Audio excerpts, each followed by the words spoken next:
kuru veya balgamlı olarak ortaya çıkabilir, doğadaki bitkilerden pek çoğu öksürük için iyi bir çözüm önerisi olmaktadır. Pekmez öksürük için en iyi doğal tedavi yöntemlerinden biridir. İnatçı bir öksürüğe sahipseniz 3 veya 4 yemek kaşığı doğal pekmez tüketebilirsiniz. Pekmez göğsünüzü yumuşatacak ve öksürüğünüzü rahatlatacaktır. Siyah turp ve bal karışımı. Siyah turp ve bal alternatif tıpta öksürük, bronşit ve diğer solunum sistemi rahatsızlıkları için doğal bir çare olarak kullanılmıştır. Bu olağanüstü öksürük şurubu hoş bir tada sahiptir ve hazırlanması çok kolaydır.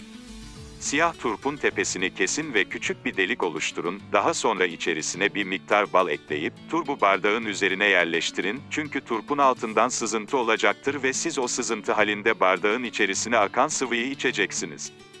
Bu işlem için 12 saat beklemeniz gerekmektedir. 12 saatin sonunda bardağa akan sıvıyı tüketmeye başlayabilirsiniz. Siyah turp ve balı yemeklerden önce 2 veya 3 kaşık alarak tüketmeniz gerekir.